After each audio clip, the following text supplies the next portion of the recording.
Okay, peace and blessings. Welcome to another episode of In Studio with Asa Khalif podcast. And my guest right here, and I want to make sure, excuse me, my guest right here running for office. And I'm going to have him introduce you. Thank you for having me, big bro. I truly Absolutely, appreciate little it. bro. Michael, introduce yourself formally. Hey, everybody. I'm Michael Cogbill. I'm running for United States Congress in Pennsylvania's 3rd House District. I'm an organizer. I'm an activist. I'm a problem solver. And I'm on this journey to put power in the hands of the people in Philadelphia. And I'm so happy to be here. So Well, I'm very happy to conversation. I'm very happy to have you, Michael. And I want to say, just for everyone to know, every politician, every candidate was asked formally to run. That's running was asked to come on to the podcast. Some accepted, some didn't. Okay, so his opponent was asked twice. We're waiting to hear from his opponent, but Michael answered it. So I don't want y'all to think I'm endorsing anybody, because I'm not. Right. I'm just a podcaster giving you the information that you needed. And we're pressed for time, so we're going to go right into it. Yeah. Who is Michael? Oh, man. I like to think Michael is a revolutionary. I think this campaign is humbling me. But I'm an organizer. I'm an activist. I grew up in North Philadelphia. What part of North Philly? 25th and Cambria, Allegheny West. It's called Allegheny West. I know it very well. Yeah. Unfortunately, it's such a desolate neighborhood now. It's almost like every other house is abandoned. Yes. It's tough to see. But I did grow up on 25th and Cambria. My mother drove, but she was a single parent. She drove a bus. And I think that kind of separated my trajectory, her making equal pay for equal work. It kind of separated my trajectory from the rest of my peers. And that's how I, get to be Michael Cogbill or be on this podcast and potentially running against the white, because, I had access to like equitable education. I had access to summer camps, things that would hone my intellect.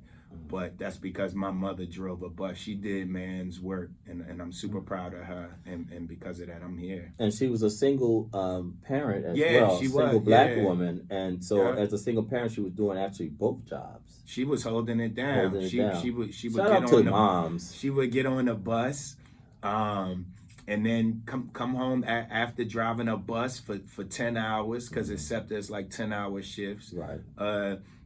She would come home and cook, in addition to answering the phone calls from teachers who would be calling the crib and whatnot. You have a very close relationship with your mother. Yeah, right? Yeah. You can ladies, I'm telling you, I don't know if this man is single or not, but you can always tell the character of a man the way he treats his mother. Yeah, I adore her, but she did well by me. I ain't have to stand on no corner for no Jordans growing up. I like the clothes like State Property, the Rockaware, Azure jeans, Mesquite, and whatnot. That was around my time, the early 2000s, the late 90s. Right. And I ain't really have to, beg, borrow, and steal to, and like people like nice things. And she was able to provide. But that's all because she made like an equitable wage accepted. It was $25 an hour. Well, she sacrificed. Yeah, she sacrificed. She sacrificed as a parent, because even though she was making those wages, she didn't necessarily have to spend it on you. She didn't have to spend it on that. And it was above and beyond, and it was extra. Well, you're a good son, Michael, so I'm sure she made the investment wisely. But let's moving on. So shout out to your mother. Robin Cogbill. Absolutely. Shout out, Sister Robin. You did your thing, and we're so grateful for that, honestly, and the community is grateful as well. Yeah. Are you going up against a giant who, my personal opinion, has been in office forever? I can't imagine a time where Dwight Evans was not in somebody's office. Yeah.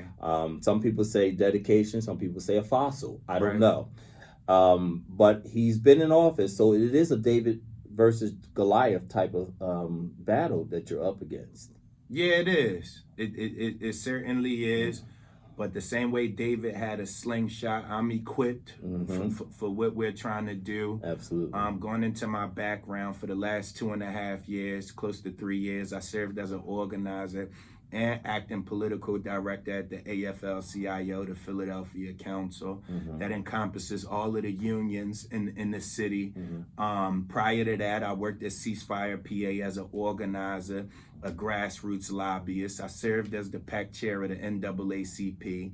In 2020, during the most consequential elections of our lifetime, I actually served as the state coordinator for the national NAACP and the political director for the AFL-CIO. So I'll share on this show, if you understand politics and how things work, that's two different factions, it's two different ideologies, the AFL and the NAACP. It is. But I was at the helm of both, and I doing forgot what we that, had to do, and we delivered. I forgot that you were ahead of both of those. I'm gonna be direct, only because we on your podcast, but that's white politics and black politics. So Absolutely. at the AFL during their program, I would be in the Northeast and surrounded by 300 white men, and then doing the NAACP work, it would be like older black folks, older black women, and just making that shift to how I'm organizing and how I'm directing folks. I was happy to do it, but I think I had both positions because there's such a lack of African American men in government at that level. Like we have to start employing black men in government. We have to start talking about running black men, and especially folks from around the way, y'all. We come with different experiences. We understand how to get it done. I think government should be a representation of everybody who lives in America, everybody who breathes in America. And I it's think not also, right now. Yeah. And I think you were equipped to be in those spaces simply because you go into those spaces and you occupy those spaces doesn't necessarily mean that you can have staying power to stay in those spaces. No, and you were able to stay in those spaces. I left the AFL when I was ready. And it ain't that Pat was super cool. He was one of my favorites, probably my favorite because he hired me. He was a sweet guy. But I left when I was ready. Michael, and I'm gonna be honest, because we stay. When I say we, me and my crew, and the activists here in Philly. We have not heard, and I personally have not heard, one negative thing about you. And I'm not saying that no one is saying something. I'm sure people are pissed now that you're running and challenging the system. So I'm sure if I ask the right people, why are you running? But in terms of your character, whether they agree with you or not, but in terms of your reputation and your character, it's flawless. And that's a rarity here in Philadelphia, and you should be commended for that. I ain't flawless. I think just I'm talking in terms of your character. Yeah, we're not saying you're the second coming. We know you're not Jesus Christ. You're not the Messiah. But I'm saying able to navigate these spaces. What they can say is that Michael has character, and that's something that's very rare when you're in those type of spaces. And navigating and moving in those wearing those different type of hats. I really appreciate you saying that. Big well, I didn't say the streets are saying it, because if the streets said something else, I would say, well, Michael, you got to address. They saying they ain't fucking with you. So what's up? Right. But they respect you. That's what I'm saying, and I think that shows a lot. When you're asking for our votes and you're asking for people's votes, they want to know the measure of the man. They want to know the character of the man. Right. And you have a good character, and that's a plus. That's a feather in your hat, especially if you're running for public office. So I just want to commend you for that. I truly appreciate it. I think I just keep it real. I ain't afraid if it is something about me that folks don't like. It is a point in time where I slipped up. I'm going to deal with it. I'm going to challenge it head on. The tough questions I got to answer. I mean, I'm running for office, and I think the most that can happen is I lose and I go back to but I truly appreciate you saying that. And I do feel like I'm in the middle. I ain't got too many friends and I ain't got too many enemies. Yeah. It's just like I'm having fun on this campaign. Well, I have very few friends. And I'm very happy with those friends that I have. Yeah. I got a hell of a lot of enemies, and I'm proud of that true. too. Yeah, But if you don't have any enemies, you're not doing this work. You're not doing your job. You're not doing the work that it takes for I our do community. got some enemies, Yeah. and I will say it's unexpected. Mhm. The folks who you would think would be like, wait your turn or you Yeah. shouldn't. They're like, you know what? Go ahead, young boy, do your thing. Don't ever Some reach your powerful turn. leaders, and they know I ain't really doing no set tripping or code set. Like I'm true to the activists in this community. I'm true to being a revolutionary. I'm true to the policy points of the Black Panthers. So, you know, ain't nobody know, it ain't really no change in my mind at having me get in bed with people who do the wrong thing, and folks respect it.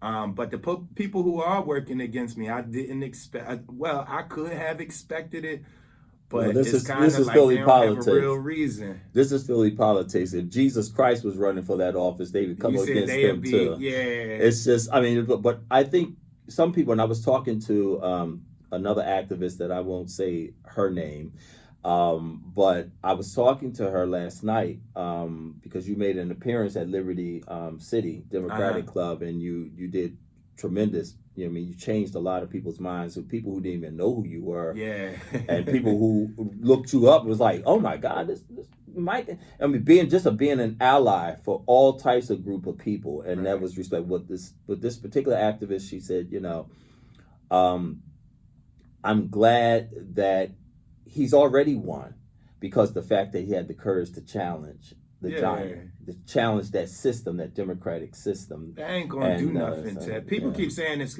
but ain't nobody about to do nothing to me. Ain't No, nobody gonna but run me out my city or anything absolutely, like that. absolutely. Yeah. Well, you came from, you know what neighborhood you come from, so Yeah. can't nobody run you the fuck out of Yeah, anywhere. I'm gonna do what I want. But I appreciate folks telling me that I have courage, and It it takes a is lot of courage. in a sense, and you know, like I'm kind of late on my bills, and I gotta, you know, I left my job. I think that was the most courageous part. Right. But challenging the establishment, and people know in these rooms, I done stood up to folks that I disagree with. Right. Ain't nobody gonna make me feel small or make me feel like I can't say what I want. I done stood up to them, Okay. and they know what's up with me. So Now, see, this is my little brother, and we'll get to talking on some revolutionary shit and be here for hours. And we're pressed for time. We're pressed for time, but I want bringing it into terms of closing. I want name, I guess, your 5-point plan.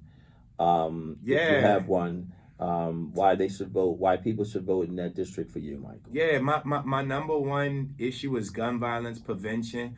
I'm the only Moms Demand Action gun sense candidate in this state. I got it before anybody at the top of the ticket.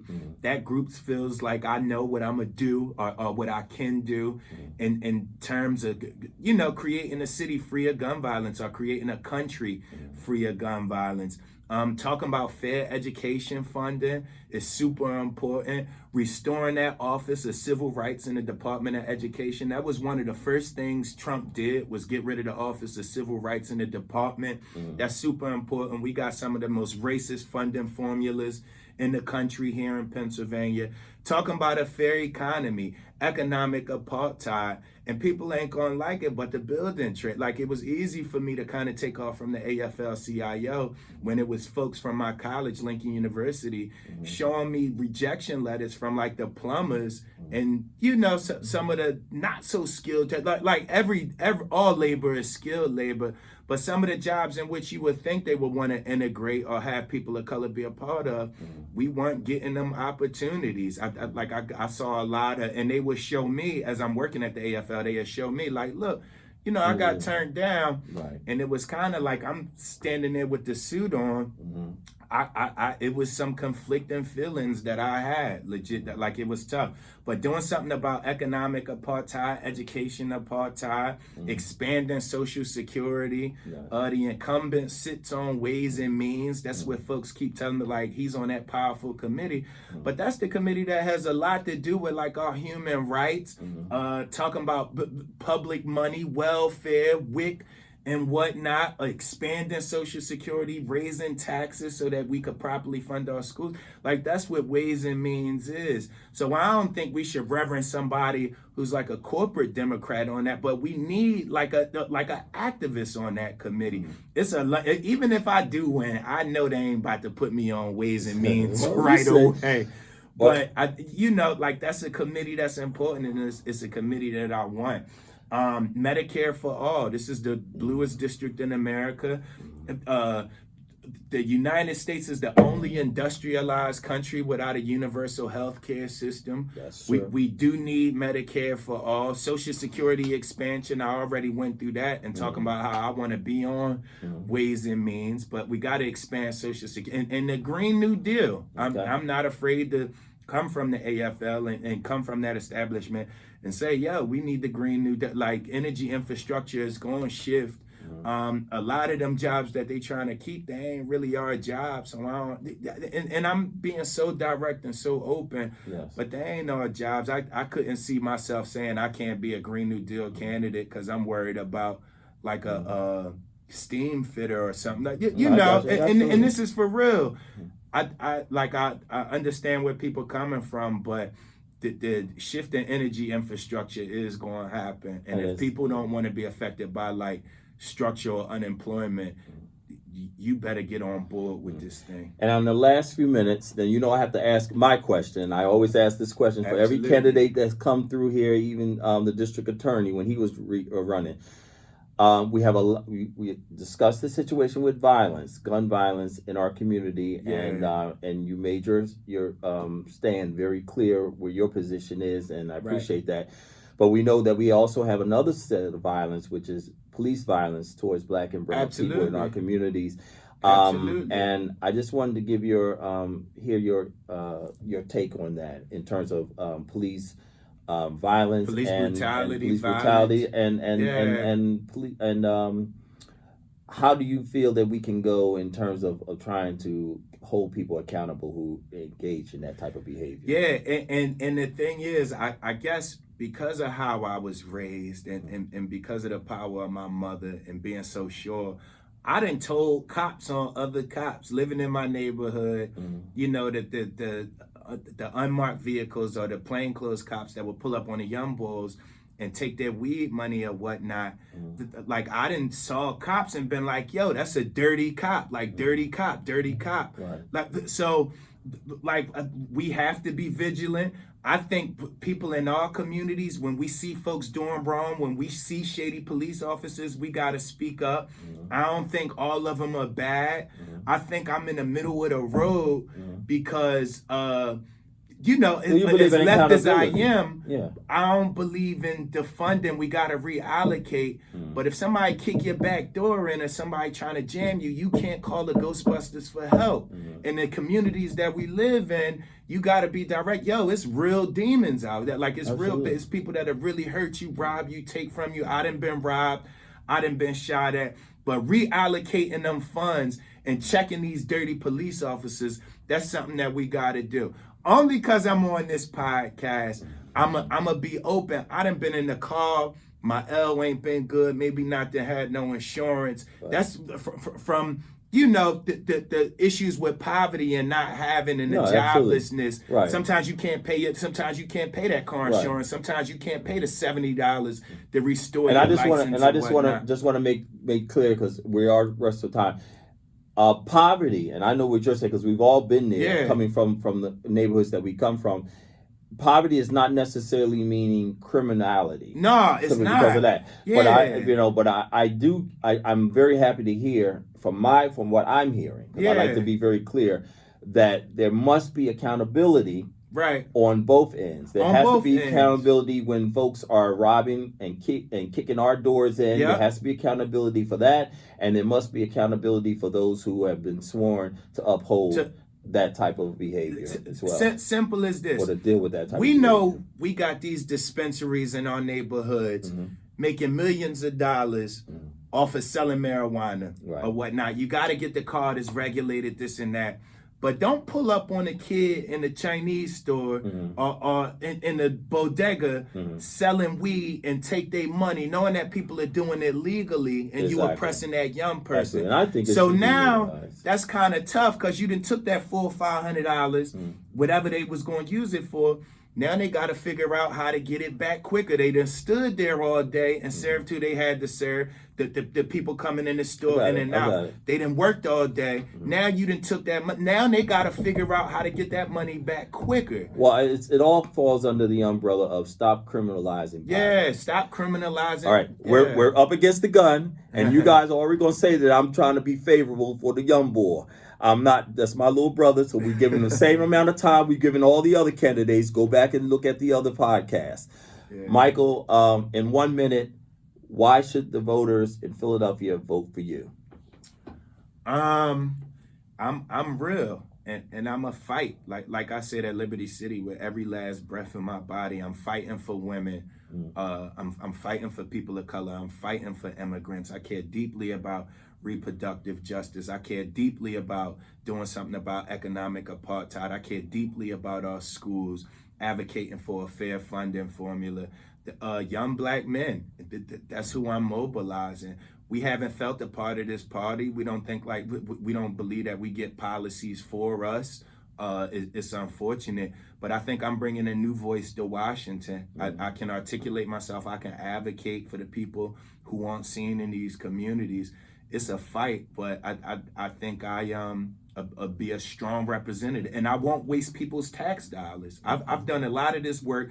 I filed 2,000 petitions. I beat a legal challenge. Got myself on the ballot. Got literature. Been out all through the neighborhood, and we done spent less than $5,000. We ain't. Make sure you show some of that literature, Michael. Yeah, I will. So we won't be wasting your tax dollars when we get to Washington. I think that's what should be what a good politician is displaying, like how well you spend your campaign money, how well you utilize them resources. The allocation of scarce resources, that's what politics is. Yeah. And we done nothing but do it well on this campaign. All right, Michael, I'm holding you just like I'm holding the rest of them, so they don't say I'm being biased. Yeah, it ain't biased. I look, man, it's always love, and we haven't always agreed. I want y'all to know that Michael and I have not always agreed. We love fighting for justice, but as many times Michael was like, Asa, big bro, you going over the line, and I respect that. I respect that. You know, I do, because if he's able to check his big brother, he's able to check these motherfuckers out here that's not